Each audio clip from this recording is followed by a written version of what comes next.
తెలంగాణలో పవన్ కళ్యాణ్ బహిరంగ సభ మీద పెద్ద ఎత్తున చర్చ జరుగుతుంది. సభకు ఇప్పటికే మరి పర్మిషన్స్ రాలేదు. సభ రద్దయినటువంటి పరిస్థితి.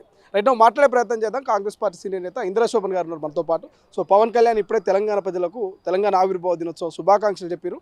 పోరాట పటిమ ఇక్కడి నుంచే నేర్చుకున్నామని కూడా ఆయన ట్వీట్ చేశారు. సో సభకు రద్దుకు కారణం ఏంటి? కాంగ్రెస్ పార్టీ నిజంగా కుట్రపూరితంగానే రద్దు చేసిందని ఒక జన సైకిల్ నుంచి కూడా కొంత చర్చ జరుగుతుంది. ఏం చెప్తారు? తెలంగాణ ప్రజల కష్టం పట్ల సుఖం పట్ల అవగాహన లేనటువంటి వ్యక్తి తెలంగాణలో వచ్చేదో నవనిర్మాణ పేరుతో నా మీటింగ్ పెడతామంటే తెలంగాణ రాష్ట్ర ప్రజలు తెలంగాణ వాళ్ళు ఉన్నటువంటి వాళ్ళ నాయకత్వం ఎవరు కూడా అది యాక్సెప్ట్ చేయరనేది పవన్ కళ్యాణ్ గుర్తుపెట్టుకోవాలా. పలు సందర్భాలలో తెలంగాణ వచ్చినప్పుడు దానిని ఎన్నిసార్లు అక్కసు కక్కినారో చూస్తున్నారు. తెలంగాణ వచ్చినాడు 11 రాత్రులు నిద్రపోలేదని మాట్లాడినటువంటి పవన్ కళ్యాణ్ తెలంగాణ రాష్ట్రం ప్రజల్ని ఏమని మాట్లాడతాడు, ఏమని నిర్మించబోతున్నాడు అంటే నీ యొక్క ఆంధ్ర పెత్తనం తీసుకొచ్చి మళ్ళీ తెలంగాణలో రుద్దే ప్రయత్నం చేయాలని చెప్పదలుచుకున్నారని అడుగుతున్నాం మేము. కాబట్టి పవన్ కళ్యాణ్కి తెలంగాణ రాష్ట్రంలో మాట్లాడే నైతిక హక్కు లేదన్నది ఆయన గుర్తుపెట్టుకోవాలి.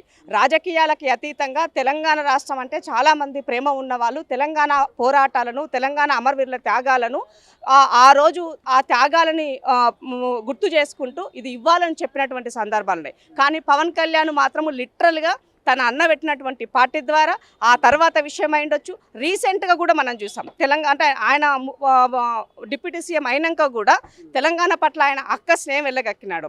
సో తెలంగాణలో చూసి మనల్ని చూసి కళ్ళు మండుతున్న విధంగా నువ్వు మాట్లాడినటువంటి అంశానికి నీకు ఏం నైతిక హక్కు ఉన్నదైనా మాట్లాడడానికి? నువ్వు ఓర్వాయి అసలు ఇంతకు నీ స్థానికత ఎక్కడుందయా? ఈ మధ్య కూడా చూసినా నేను ఈ మధ్యకాలంలో కబ్జాలు కూడా చేసిన వచ్చినాయి. మరి దానికి కూడా సమాధానం చెప్పాలా? కబ్జా చేసినటువంటి చెరువులను కుంటలను మరి తిరిగి తెలంగాణ ప్రజలకు అప్పచెప్పాల్సిన బాధ్యత కూడా ఆయన పైన ఉన్నది.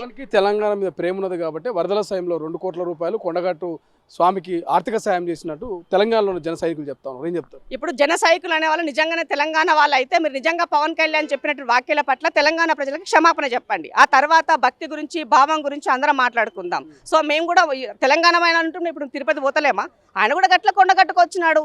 మీరు ఇక్కడికి రండి, మీ రాయబారాలు మీ పెత్తనాలు తెలంగాణ పైన మళ్ళీ మేము చేస్తామనంటే తెలంగాణ రాష్ట్ర నాయకత్వం యాక్సెప్ట్ చేయదని చెప్తున్నాం. ముఖ్యంగా తెలంగాణ కాంగ్రెస్ చాలా క్లియర్గా క్లారిటీగా దీనిపైన ఉన్నది. పవన్ కళ్యాణ్ చేసేటువంటి యాక్టివిటీ పైన ఆయన వచ్చి రెచ్చగొట్ట చేసే వాక్యాల పట్ల ఎవరు సహించరు. కనీసం ఇవాళ జరగబోయే సభకే పర్మిషన్ ఇవ్వరా? భవిష్యత్తులో కూడా జనసేన పార్టీకి సంబంధించిన బహిరంగ సభలకు పర్మిషన్ ఇవ్వరా తెలంగాణ రాష్ట్రం? సో తెలంగాణ పట్ల ప్రేమ ఉన్నటువంటి వాళ్ళు తెలంగాణ ప్రజల మంచి గురించి ఆలోచించే వాళ్ళ గురించి ఈ రాష్ట్ర ప్రజలు కానీ ఈ రాష్ట్ర నాయకత్వాలు కానీ ఆలోచిస్తాయి. కానీ ముఖ్యంగా పవన్ కళ్యాణ్ తెలంగాణ అంటే అక్కసు వెళ్ళగక్కుతున్నాడు ప్రతి సందర్భంలో. ఇవాళ నరేంద్ర మోదీ గారు ఏ వాక్యాలు మాట్లాడుతున్నారో అవే వాక్యాలను ఆయన సుపుత్రుడిగా ఆయన మాట్లాడుతున్నటువంటి అంశం పట్ల మరి నరేంద్ర మోదీ వాక్యాలను ఈడ పక్క రాష్ట్రంలో ఉన్నటువంటి ఇంకొక వ్యక్తి కూడా ఒక ఎంపీ అయి మాట్లాడినాడు కూడా. మరి ఎందుకు తెలంగాణ రాష్ట్ర ప్రజలు ఎందుకు అలా మాట్లాడుతున్నావు అని మాట్లాడలేదు? మీరు ఎందుకు ఖండించలేదు? నువ్వు ఈ రాష్ట్రంలో రాజకీయం చేయాలనుకున్నావు కదా, మరి ఎందుకు మాట్లాడలేదు? నువ్వు కానీ బాబు కానీ ఎందుకు మాట్లాడని అడుగుతున్నాం మేము. కాబట్టి మీ యొక్క నాయకత్వం కానీ మీ యొక్క బానిసత్వం కానీ మీరు ఇంకేమైనా చేయాలని రాష్ట్రంలో కొనసాగితే కొట్లాడి తెచ్చుకొని బరిగేసిన తెలంగాణలో మీ యొక్క ఆటలు చెల్లవని తెలియజేస్తున్నాం. Thank you so much. ఇది మొత్తం మీద పవన్ కళ్యాణ్ క్షమాపణ చెప్పాలంటూ కాంగ్రెస్ పార్టీ నేతలు డిమాండ్ చేస్తున్నటువంటి పరిస్థితి ప్రస్తుతం మనకు కనిపిస్తుంది.